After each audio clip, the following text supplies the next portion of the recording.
Tidak mungkin, Adnan tidak bisa menyewa rumah layak untuk kalian tempati sampai pembangunan rumah kalian selesai. Kenapa harus pindah ke rumah ini? Lanjut Nyonya Dayana. Estiana hanya diam saja di sana dengan wajah menunduk sedih. Tentu saja, ia juga kecewa dengan penolakan Nyonya Dayana. Nenek juga sudah bicara dengan ibu mertuamu tadi, setelah nenek bicara dengan pamanmu. Beliau tidak membantah kalau dia memang sering memintamu memasak, tapi katanya, beliau hanya memintamu memasak untuk suamimu. Benar begitu kan? Tanya Nyonya Dayana memastikan.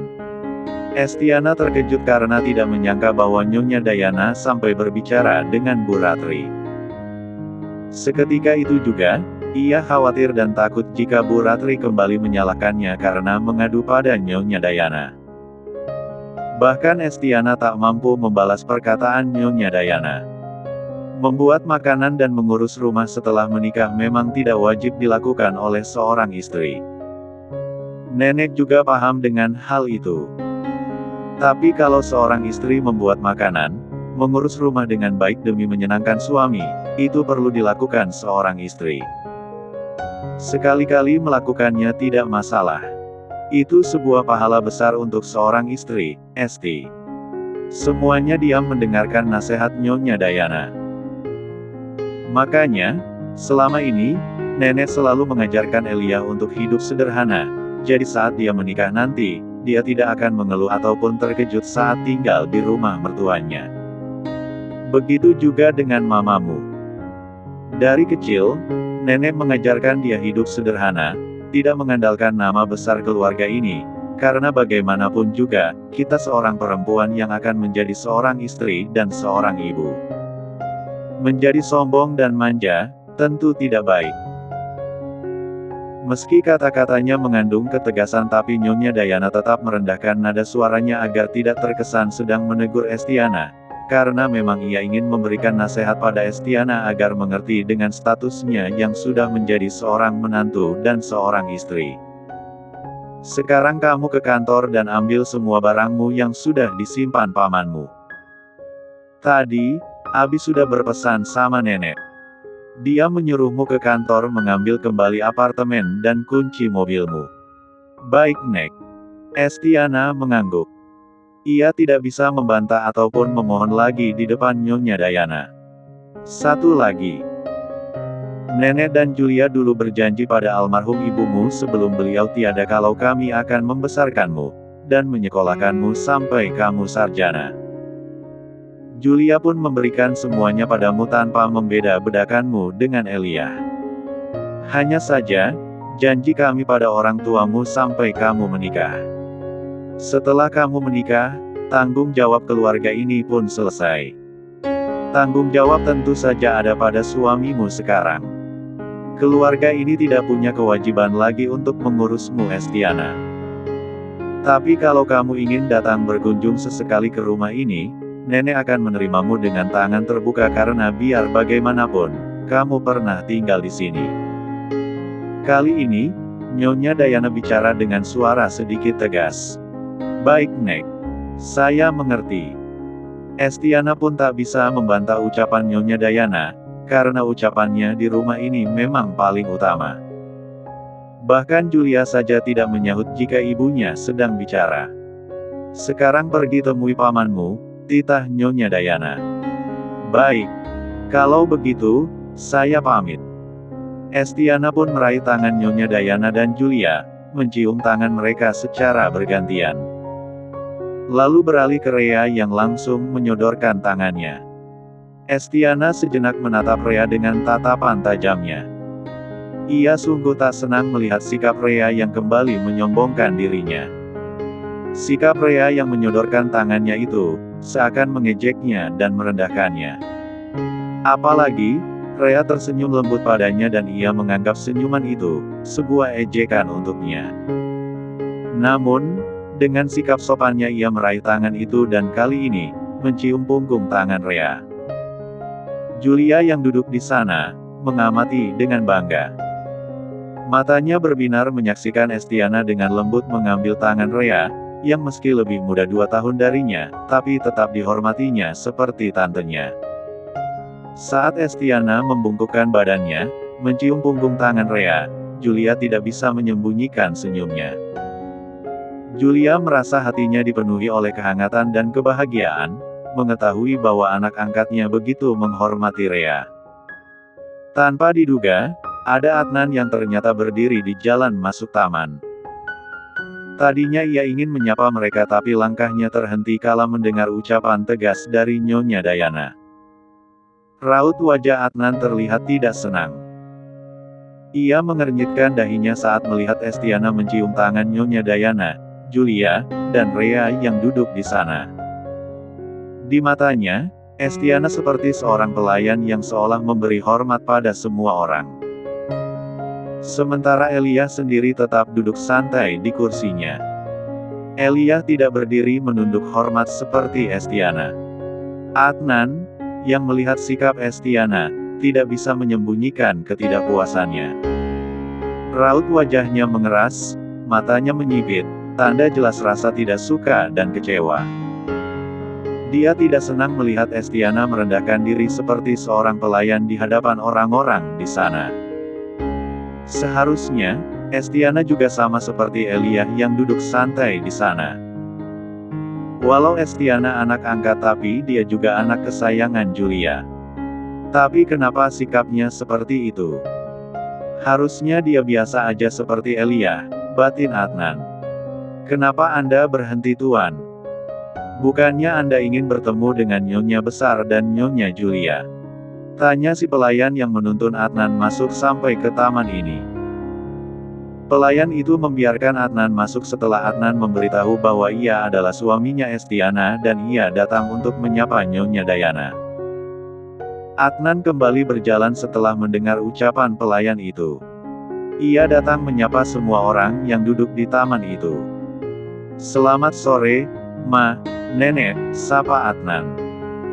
Julia dan Nyonya Dayana menoleh ke arah Adnan yang baru datang. Begitu juga dengan Rea yang merasa terkejut melihat pria itu kini berdiri di depannya. Apa yang dia lakukan di sini? Batin Rea. Dengan sopan, Adnan meraih tangan Nyonya Dayana dan Julia, lalu mencium punggung tangan mereka secara bergantian. Ia melakukannya dengan sikap santun, namun tidak berlebihan seperti Estiana yang menundukkan wajahnya seperti seorang pelayan. Lalu, Adnan beralih ke arah Rea. Namun, ia tidak berniat untuk mencium punggung tangannya karena merasa itu tidak pantas ia lakukan pada mantan tunangannya meski Rea sudah menikah dengan pamannya Estiana. Ia hanya ingin berjabat tangan sebagai bentuk sopan santunnya di rumah ini. Dengan senyuman lembutnya, Adnan mengulurkan tangannya kepada Rea. Rea enggan untuk berjabat tangan dengan Adnan, namun karena Nyonya Dayana dan Julia yang melihatnya, Rea terpaksa meraih tangan Adnan. Namun, secepat kilat, Rea melepaskan tangan Adnan karena merasa risih bersentuhan dengan Adnan. Pengkhianatan pria itulah yang membuatnya risih, bahkan jijik bersentuhan dengan Adnan. Kamu datang menjemput istrimu ya? Tanya Nyonya Dayana dengan suara yang mencoba menahan rasa curiga. Sebenarnya, ia merasa Adnan datang bukan hanya untuk menjemput Estiana, tetapi untuk alasan lain. Saya.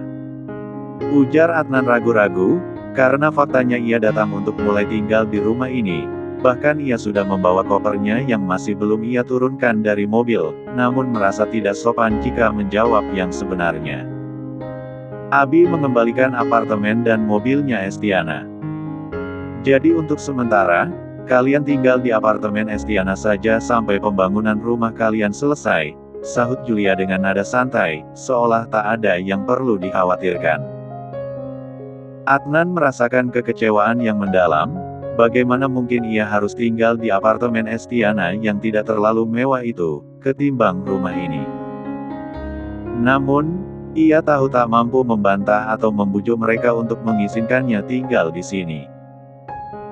Hanya Estiana yang bisa berbicara dengan mereka karena Estiana adalah bagian dari keluarga ini, dan dia hanya bisa mengikutinya. Baik, Ma, ucap Adnan pasrah, memendam rasa kecewa di dalam hati. Ya sudah. Kamu antar istrimu ke kantor untuk mengambil kunci apartemen dan kunci mobil, perintah Mama Julia. Adnan mengangguk, menerima nasibnya, dan menyembunyikan rasa kecewa. Lalu, ia menoleh ke arah Estiana yang masih berdiri menunduk di sebelahnya. Keduanya pun pamit meninggalkan rumah itu. Adnan melajukan mobilnya menuju perusahaan Prana. Dalam perjalanan, raut wajahnya tampak kesal pada Estiana yang tidak bisa membujuk keluarganya. Hari ini masih pakai kunci biasa. Sekarang kan kebanyakan apartemen menggunakan kartu akses dan kunci digital, bukan kunci rumahan seperti ini. Ucapan Adnan pada istrinya hanya sebagai pelampiasan perasaannya saja, sebelum membahas hal yang sebenarnya mengganjal hatinya, yaitu tak bisa tinggal di kediaman Prana. Aku gampang lupa kalau pakai kunci digital. Harus pakai sandi kan? Balas Estiana dengan lembut.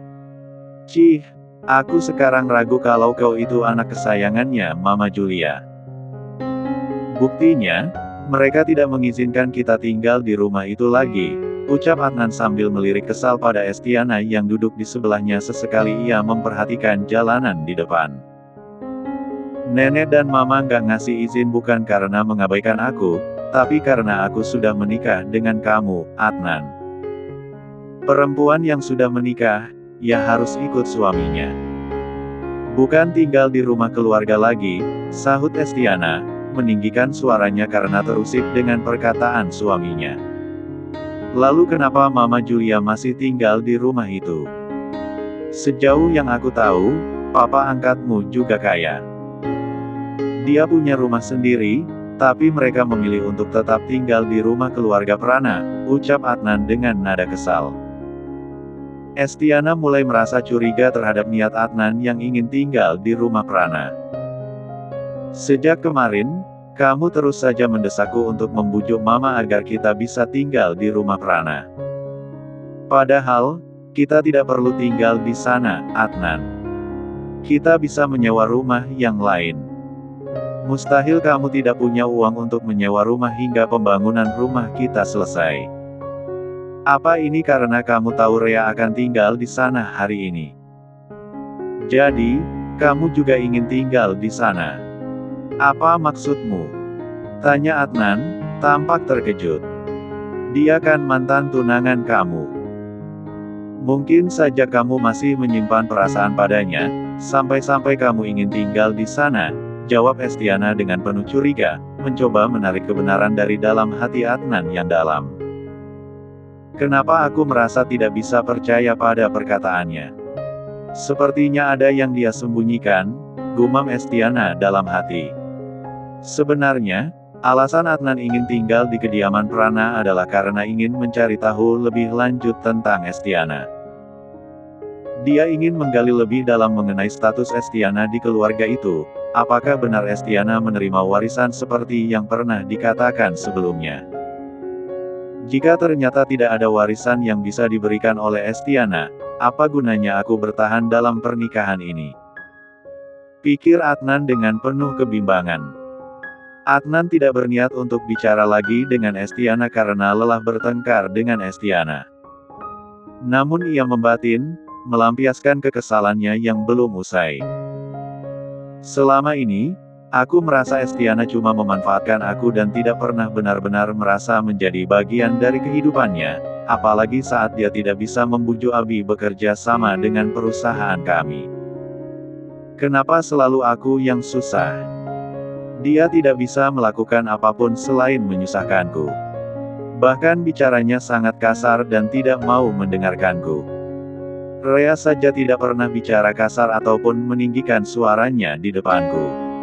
Benar-benar menyebalkan. Hidupku menjadi sial setelah menikah dengannya. Kekecewaan dan rasa ingin tahu menguasai pikiran Adnan saat ini. Estiana yang ada di sebelah Adnan, memperhatikan Adnan dengan perasaan curiga. Apa yang dia pikirkan sekarang? Apa dia sedang memikirkan wanita murahan itu? Batin Estiana mengerutkan keningnya melihat Adnan yang fokus melihat jalanan di depan. Jam 9 malam, Rea masih belum bisa tidur. Ia duduk di dekat jendela, menatap langit yang gelap sambil memikirkan kata-kata Nyonya Dayana. Rasa penasaran dan kekhawatiran bercampur di benaknya, hingga ia tak menyadari kedatangan Abi yang masuk ke kamar. Abi tampak heran dan penasaran melihat istrinya duduk melamun di sana. Dengan lembut, ia melangkah mendekati Rea dan mencium pucuk kepala istrinya dengan penuh kasih sayang. Rea terkejut dan refleks mendongak, "Loh, udah pulang, Mas? Kok aku nggak dengar? Bagaimana kamu bisa dengar kalau kamu melamun terus? Apa yang sedang kamu pikirkan sampai tidak menyadari aku masuk?" Tanya Abi dengan rasa penasaran. Merasa ada yang ingin ditanyakan, Rea meraih tangan suaminya, menciumnya lalu menjawabnya, "Aku sedang memikirkan tugas yang diberikan ibu, Mas. Aku bingung bagaimana cara menyelesaikannya." Abi semakin penasaran, lantas menarik kursi yang ada di depan Rea dan duduk di samping istrinya. Dengan pandangan penuh perhatian, ia bertanya, "Tugas apa, sayang? Ceritakan padaku, mungkin aku bisa bantu. Ibu nyuruh aku gantikan beliau ngurus rumah ini. Ngurus hidupku dan ngurus Mas Abi aja, kadang masih setengah-setengah. Bagaimana aku bisa ngurus rumah ini juga kayak ibu?" "Berat banget kayaknya Mas," ucap Rea yang tampak tak semangat karena merasa berat dengan tugas yang diberikan mertuanya. Abi malah tersenyum mendengar curhatan istrinya. Ia mengelus lembut kapal istrinya lalu berkata, "Ya sudah. Lakukan saja sesuai kemampuanmu. Tidak perlu menjadi seperti ibu. Jadi dirimu sendiri saja. Lagi pula, rumah ini tidak akan hancur kalau kamu yang urus, bahkan kalau hancur sekalipun tidak masalah. Yang penting keluarga kita baik-baik saja. Tapi pelayan di rumah ini pasti tidak senang kalau aku tidak seperti ibu. Ibu juga tidak akan senang kalau aku tidak seperti beliau," ujar Rea yang galau dengan hal tersebut. "Jadi, kamu menyesal menikah denganku?" tanya Abi yang tiba-tiba penasaran dengan pikiran istrinya. Rea terkejut mendengar ucapan Abi hingga segera membalas ucapan suaminya. Enggak kok. Siapa yang nyesal menikah dengan Mas Abi? Aku malah senang banget dan bersyukur bisa nikah sama Mas Abi. Mas Abi selalu baik sama aku. Terima aku yang banyak kekurangan ini. Aku juga bersyukur. Jadi Rea, lakukan apapun yang kamu mau. Lakukan sesuai kemampuanmu saja. Jangan terlalu memaksakannya. Kalau capek, ya istirahat. Tidak perlu terlihat sempurna, karena sempurna itu hanya milik Allah SWT. Rea terharu mendengar ucapan suaminya hingga ia memeluk Abi dengan erat dan Abi pun membalas pelukan istrinya. "Mas Abi ternyata bisa sweet juga," ucap Abi sambil tersenyum bahagia. "Sweet? Di bagian mananya?" Kening Abi mengerut, penasaran sendiri mendengar ucapan Rea. Rea mendongak melihat wajah Abi yang menunduk, menatapnya. Ia mencubit dagu Abi sembari tersenyum. "Bagian ini," ucapnya yang hanya menunjuk sembarangan, karena sebenarnya, ucapan suaminya yang membuat perasaannya terharu dan senang. "Selama ini, Mas Abi selalu mendengarkan keluh kesahku. Dia ada untukku, itulah yang membuatku merasa dihargai," batin Rea, seraya mengapresiasi sikap suaminya. Abi tiba-tiba mengecup bibir Rea yang membuat Rea seketika memonyongkan bibirnya. Abi tertawa kecil melihat bibir monyong istrinya. "Aku mandi dulu, baru lanjutkan ini," ucap Abi yang membuat Rea membuka matanya. "Bentar Mas," ucap Rea. "Kenapa?" tanya Abi. "Di rumah Mas Abi sebelumnya ada banyak tanaman bunga mawar. Aku bisa lihat dari jendela kamar kita. Kalau di sini nggak ada." "Itu kenapa sih? Ada banyak bunga di sana?" tanya Rea penasaran, karena ia pikir, di rumah ini juga banyak tanaman bunga mawar, ternyata tidak ada selain tanaman bunga lain milik Nyonya Dayana. Karena dulu, kamu bilang kamu akan menikah dengan pria yang punya kebun bunga mawar. Rea terkejut. Ia mengerutkan keningnya menatap suaminya. Kapan aku bilang gitu, Mas? Aku mau mandi dulu. Abi tidak mau mengatakannya. Ia malah berdiri dari tempat duduknya dan melangkah masuk ke kamar mandi. Ditanya malah pergi. Mas Abi sok misterius banget sih. Rea semakin penasaran. Karena Abi, sampai ia berusaha mengingat kapan ia mengatakan hal itu pada suaminya.